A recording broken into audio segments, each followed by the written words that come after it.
Hi అండి, అందరికీ నమస్తే. నా పేరు గురు. వెల్కమ్ టు మై ఛానల్ ప్రకృతితో మమేకం. ఈరోజు మనం ఈ వీడియోలో కొత్తగా ఏర్పాటు చేసుకున్న ఈ సిమెంట్ బ్రిక్స్ మడుల్లో ఆకుకూర విత్తనాలు చల్లుకోబోతున్నామండి.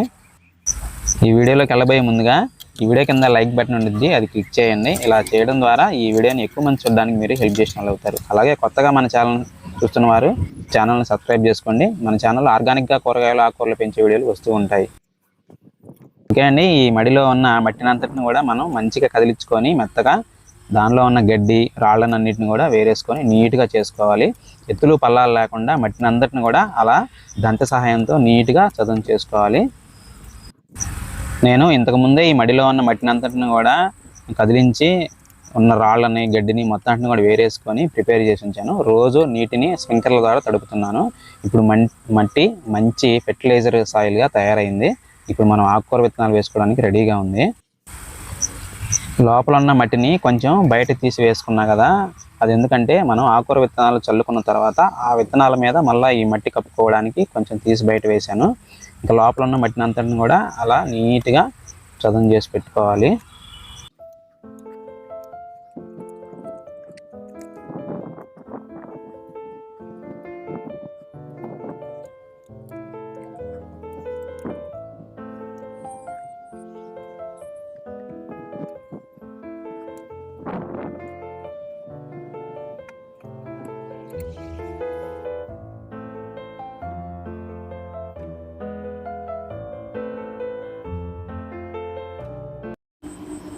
ఇదేమో ఇసుక సరిపడినన్ని చూసుకొని తోటకూర విత్తనాలు, పొయ్యి తోటకూర విత్తనాలు.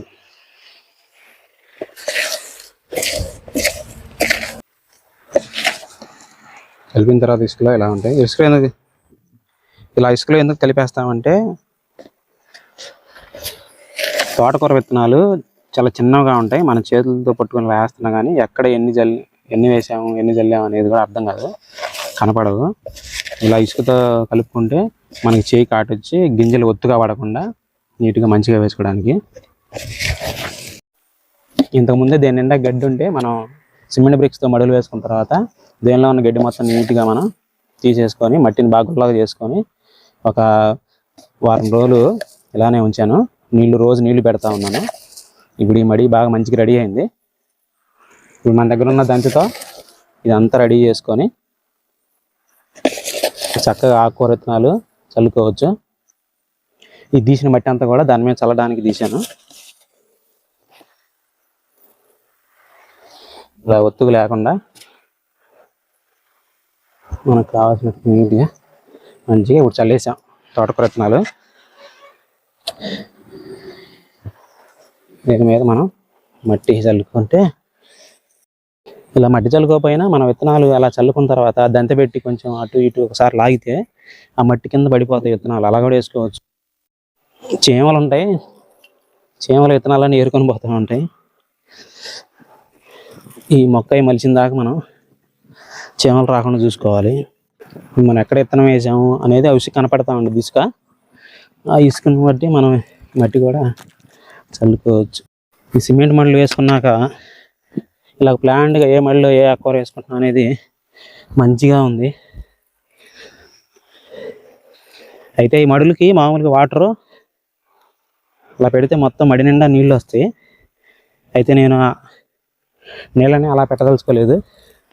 ఇంతకుముందు ఎండాకాలానికి స్ప్రింక్లర్లు వేసుకున్నా కదా, ఆ స్ప్రింక్లర్లనే వాడదాం అనుకుంటున్నాను. మనకు సమ్మర్ అయినా ఏ సీజన్ అయినా సరే ఆకుకూరల వరకు, ఈ ఆకుకూర మడుల వరకు స్ప్రింక్లర్లు వాడదాం అనుకుంటున్నాను. ఆల్రెడీ స్ప్రింక్లర్లు పెట్టిన విధానం కూడా మన వీడియోలో ఉంది. అయితే స్ప్రింక్లర్లు కొంచెం మోడిఫికేషన్ చేసి మళ్ళీ రీఅరేంజ్మెంట్ చేశాను. వాటికి సంబంధించిన వివరాలన్నీ నెక్స్ట్ వీడియోలో మీకు చూపిస్తాను.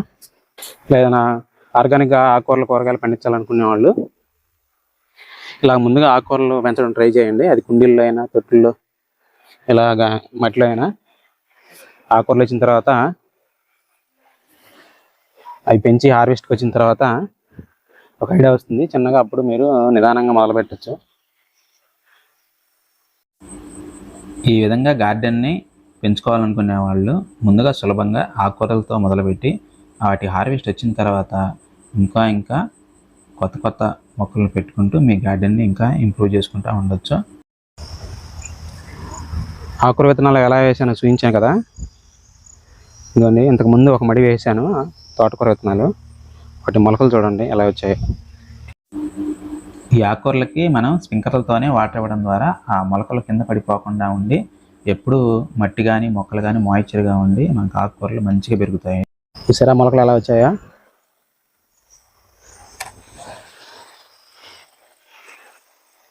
ఇది ఆల్రెడీ వేసిన మడి, దాని పక్కనే మడి ఇప్పుడు నేను రెడీ చేసి మళ్ళీ తోటకూర వేసాను. ఇప్పుడు దీనికి మొత్తానికి వాటర్ ఇస్తాను.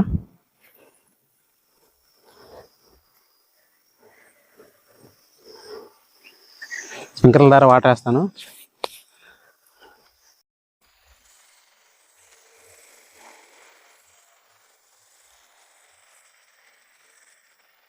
మనం వేసిన 2 మళ్ళకి అలా వాటర్ వస్తుంటాయి. మొలకొచ్చిన మడి అలానే ఇప్పుడు మనం విత్తనాలు చల్లిన మడి, అలా స్ప్రింక్లర్ల ద్వారా అన్ని మడులకి మనం వాటర్ ఇచ్చేటట్టుగా చేసుకున్నాం. ఓకే అండి, ఈ వీడియో కనుక నచ్చితే లైక్ చేయండి, మన ఛానల్ని తప్పకుండా సబ్స్క్రైబ్ చేసుకోండి. ఓకే, బాయ్ అండి. మరొక మంచి వీడియోతో మళ్ళీ కలుద్దాం.